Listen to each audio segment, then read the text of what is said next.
Køge Festuge 2011. Det er blevet fredag, og derved morsdag. Her står den på alt fra Cosmopolitan til Zumba til indsamling til Støt Brysterne. Line, hvordan kan det være, at I har valgt at lave morsdag? Jamen, det kom jo sådan en lidt spøjs situation, fordi drengene fra festugebestyrelsen havde fået lov til at få farsdag sidste år, som var en kæmpe succes, mod at vi selvfølgelig i år måtte få lov til at lave morsdag.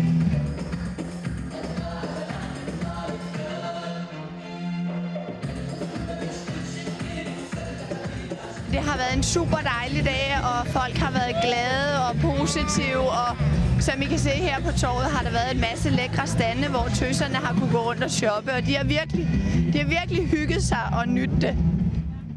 Under Mors Dag blev der afholdt flere sms-konkurrencer. Den første galt en makeoverpakke til over 8.000 kroner. Det er Hanne Pedersen fra Store Heddinge. Hvad siger du til det? Overvælde, vil jeg sige. Det er jeg ikke regnet med. Det er altid rart at blive positivt overrasket sådan en dag som i dag. Hvorfor deltager du aldrig i sådan en sms-konkurrence eller konkurrence i det hele taget? Det er fordi, hele tilfælde af min søster gerne, så har jeg sådan, så gider jeg ikke. Så kan hun få lov til at vinde i stedet for.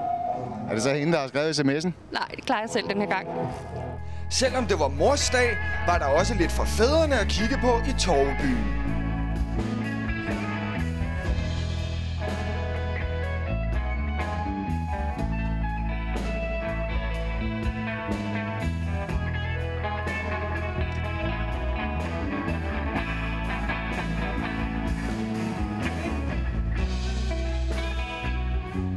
Senere udlåede XL Byg et gavekort på 5.000 kroner.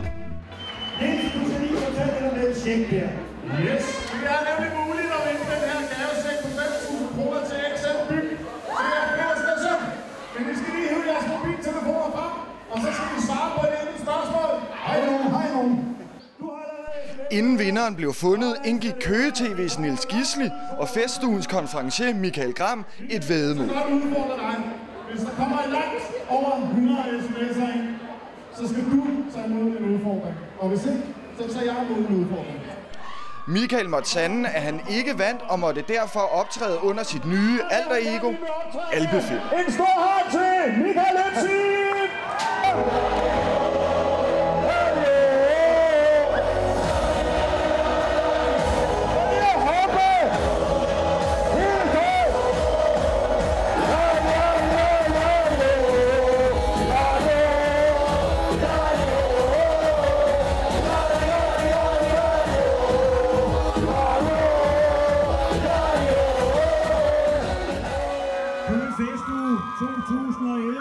Der var masser af lækkerier til morsdag her på Køge Torv, og nu er det blevet tid til Coffee Break, der også har deres bud på lidt underholdning.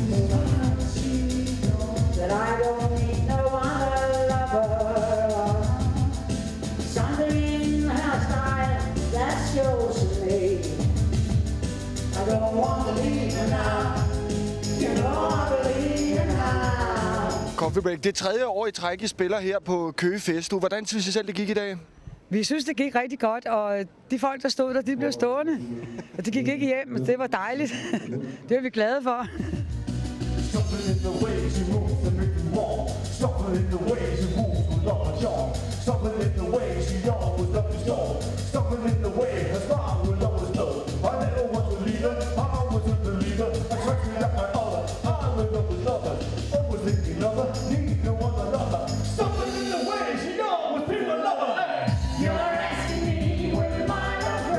Skal jeg forstå det på den måde, succeskriteriet for jer, det er ikke at skræmme publikum væk?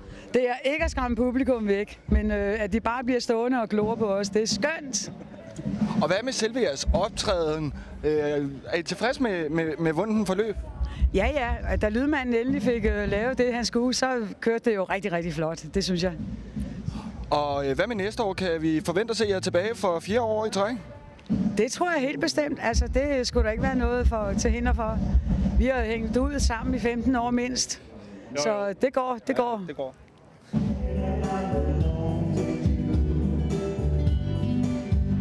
Køge Festuge 2011. Fra kaffebønner til glade sømænd. Behøver jeg at sige mere? Og skibarens råhed blev vendt mod ham selv, da de fandt ham med et nummer for slem.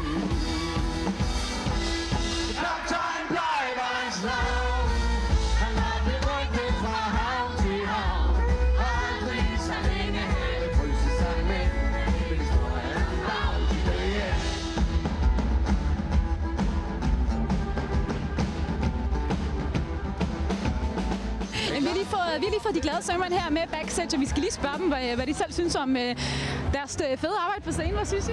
Jamen, jeg synes, det gik pissehamrende godt.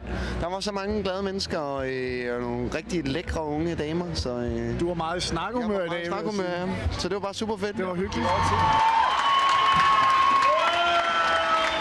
Sådan! Hvad så kører jeg? Vi gik simpelthen over tid. Det var... Jo gerne et ekstra nummer. Ja, det fik de. Og det fik de sgu. Du kunne I nændet heller ikke at gå uden Altså, vi havde ikke rigtig noget valg. Og lød det lidt som om. Og det var faktisk, det var jo den største optur ved det faktisk, i hvert fald for mig. Det må jeg sige.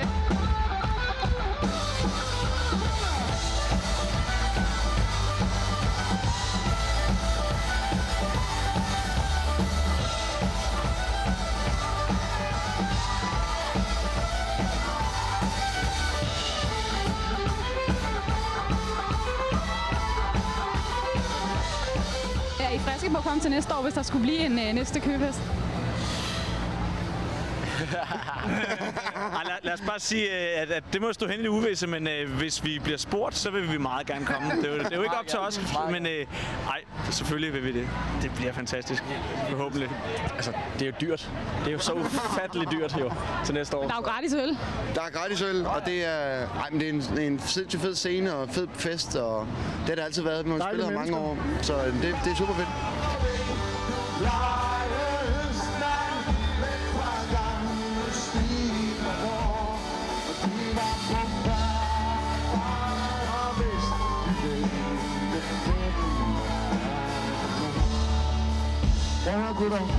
Det er faktisk en af de sådan festuger, og en af de koncerter generelt, som vi ser rigtig meget sådan frem til at skulle spille i løbet af året, fordi at der er bare tjek på det hele, og lækre forhold, og søde mennesker heromme bagved. Og, ja. Et fyldt tog. Ja, altså et fyldt tog med folk, der går amok og klapper og helt op at ringe, og det får også op at ringe, og det kan man sige, det hele kører bare op i Køge.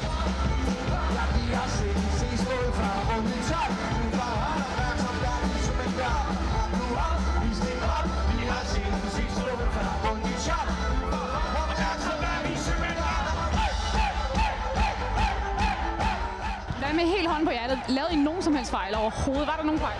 Ja, der var måske lige... Du har også fødselsdag, du ikke? Jeg har fødselsdag, så der var måske et par svipser, men det var ikke noget grelt, vil jeg sige. Jeg må sige det sådan, man kunne i hvert fald ikke se det overhovedet. Altså, heller ikke. Det er nok vigtigere, faktisk.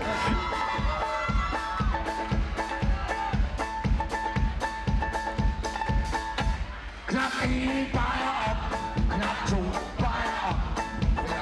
Jeg har lyst til 3. Knap 4 op. Træk 5 bajer op. Træk 6 bajer op. For jeg tror det er liv, men jeg har lyst til 7. Træk 8. Jamen, lad os lige spole tiden helt tilbage til første Køgefestuge i 2005. Jamen, altså vi har jo været med i Køgefestuge næsten alle gange, det har været her. Og vi startede med at gå rundt blandt det krammermarkedet hernede, og uden at der stod ikke på plakaten, vi kom. Og gik bare rundt og spillede uden at være markedet op og uden højttaler og noget som helst. Så kan man sige, så året efter havde vi Ankermanden med for første gang. Det husker jeg faktisk meget tydeligt, fordi at vi stod på sådan en lastbilvogn, og fyrbøderen og kaptajnen mødte meget bagstiv op på det her job. Jeg mig efter jobbet. Og jeg kan huske, at kaptajnen, dengang skulle vi selv stille op, og kaptajnen han stod og rodede med nogle ledninger og noget, og så stod han op på scenen, mens der stod en masse mennesker og ventede, og så hiv jeg bukserne af ham, så han stod i bare røv op på scenen midt på Køge Torv. Det husker jeg som var det i går. Det var sjovt. Jamen, det føles lidt som at være i 2005 igen, ikke? Jo, jeg ville have rigtig gerne hævet bukserne af ham i dag, men så tror jeg, han blev rigtig sur. Jeg laver en genudsendelse. Ja, for fanden. Det er fedt at se jer igen. Første gang vi spillede her i Køge, det husker jeg som var det i går. Det var ikke i går, det er mange år siden. Der stod vi heroppe, og der var måske 50 mennesker her på torvet. Det her, det var rigtig fedt. Det var dejligt at spille. Det var virkelig fedt. Og dejligt at se, at der kom så mange mennesker. Og det er fedt at se, at en by kan stable en festuge på benene, der faktisk har noget nosser, og ikke er røv og nøgler. Det kan jeg næsten ikke, men det kan Køge med. En orkan fra vest, det var en ren cyklon i Ejtrum. Og stormen hæv, og gamle skøre skipper overbord. Vi hæv ham op, og vi fra hans skæg en skød. Han bandede, og han svog på 40 grader vest i længde 45 nord. Vi skal se køen, nu må vi alle sammen. Hvordan synes du, det gik med interviewet, ja? Vi synes, du var meget Jeg synes, du var rigtig god. Jamen, meget dygtig og købt. Ja. Gjorde det godt. hvis jeg kunne få røde kinder, havde jeg fået det nu. Nå. Hvordan synes du, vi spillede så? Hvordan gik det med? Jeg synes, I var super fede, og jeg fortryder faktisk, at jeg ikke har hørt det noget før. Fordi det har jeg ikke. Det er første gang. Er det her dit første gang på Køge Festuge, det er det? Det er det. Ja. Du er helt... Ikke sidste gang. Ikke sidste gang. Men du er helt ny i det? Ja. Okay. Hvordan startede det? Hvordan har du fået det her job? Det blev bare kastet ned. Nej. Du arbejder til tops. Der har jeg faktisk ikke. Jeg er lige startet som journaliststuderende. Okay. Og så tog jeg kontakt til Niels og spurgte ham, om jeg kunne få lov til at komme backstage og se, hvordan det foregik. Og så fik jeg den fornøjelse at møde jer. Cool. Det var dejligt. Det er her for midt på Køge Festuge, hvor vi har hygget os. Kan I have det rigtig godt derhjemme i stuerne?